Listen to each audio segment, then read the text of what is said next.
పాలకూర ఉల్లికారం చేసుకోవడానికి ముందుగా ఒక 3 మీడియం సైజు పాలకూర కట్టలను తీసుకొని వాటిని బాగా 3-4 సార్లు వాష్ చేసుకోండి. మట్టి ఏం లేకుండా అలా వాష్ చేసుకున్నాక ఇలా చిన్నగా సన్నగా కట్ చేసుకోండి.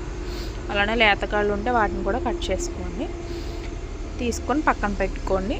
తర్వాత ఒక మీడియం సైజు 3 ఉల్లిపాయలను తీసుకొని వాటిని మీడియం సైజుగా కట్ చేసుకొని ఒక మిక్సీ జార్లో వేసుకోండి. అలానే ఒక 15-20 వెల్లుల్లి రబ్బలు తీసుకోండి. అలానే ఒక 2 టీ స్పూన్ల కారం, రుచికి సరిపడా ఉప్పు తీసుకొని బాగా పేస్ట్ చేసుకోండి.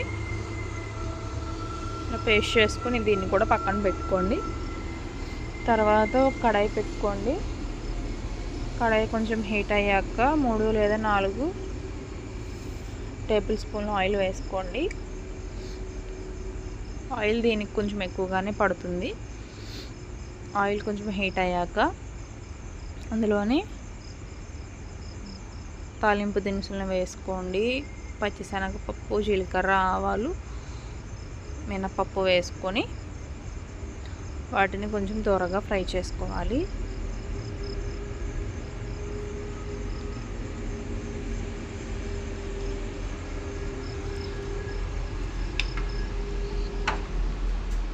అవి కొంచెం ఫ్రై అయ్యాక అందులోనే 3 లేదా 4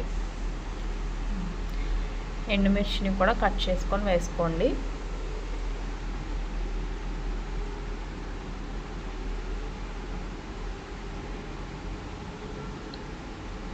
ఇవి కూడా కొంచెం ఫ్రై అయ్యాక ఇందులోనే ఒక 2 లేదా 3 కరివేపాకు రబ్బల్ని తుంచుకొని వేసుకోండి.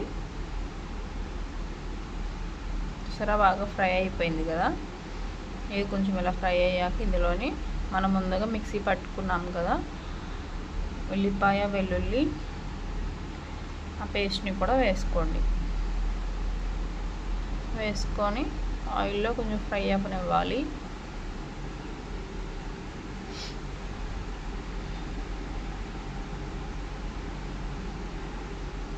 కొంచెం మగ్గాలి, ఇది దగ్గరికి బాగా ఆయిల్లో ఫ్రై అవ్వాలి బాగా.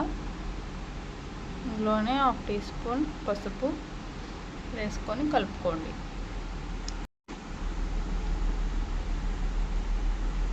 పసుపు మొత్తం బాగా కలిసేలా కలుపుకోండి.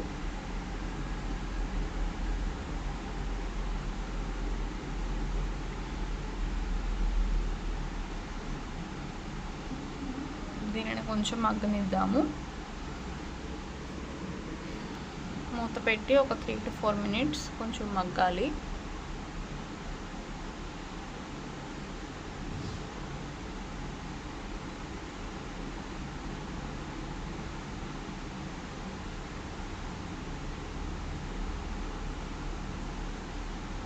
చూసారా, ఇది బాగా మగ్గింది కదా.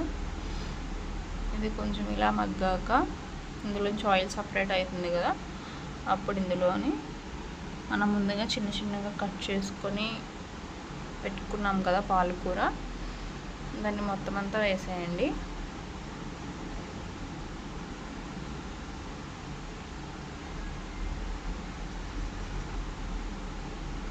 మొత్తం అంతా వేసేసి బాగా కలుపుకోండి అన్నీ కలిసేలాగా.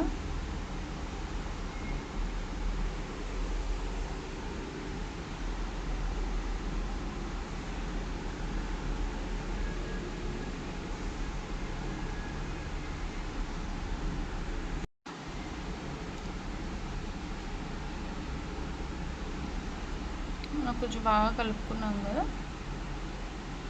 ఇలా కలుపుకున్నాక కొంచెం మనం మూత పెట్టుకొని ఇది కూడా కొంచెం దగ్గరికి అయ్యేంత వరకు కొంచెం ఉడకనిద్దాము.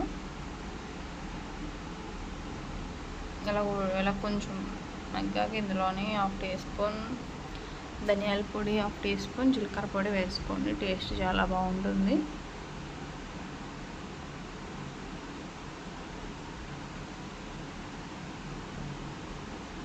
ఇది కూడా బాగా కలవాలి.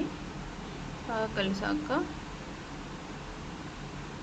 కొంచెం మగ్గనివ్వాలి. ఒక 3 to 4 మినిట్స్ దగ్గరగా అయ్యేంత వరకు ఫ్రై చేసుకోవాలి.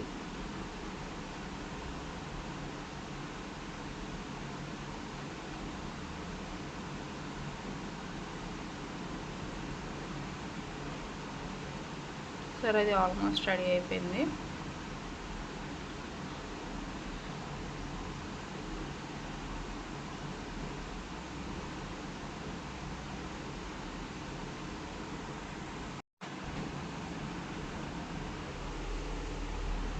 ఇలా రెడీ అయిపోయింది కదా, అది మనం వేడి అన్నంలో తిన్నా చాలా బాగుంటుంది. ఇందులోకి మనం సపరేట్ కర్రీ ఏం వేసుకోక్కర్లేదు. మొత్తం అంతా పాలకూర ఉల్లికారంతోనే తినేస్తారు. తప్పకుండా ట్రై చేయండి, లైక్ చేయండి, షేర్ చేయండి, సబ్స్క్రైబ్ చేసుకోండి. బాయ్.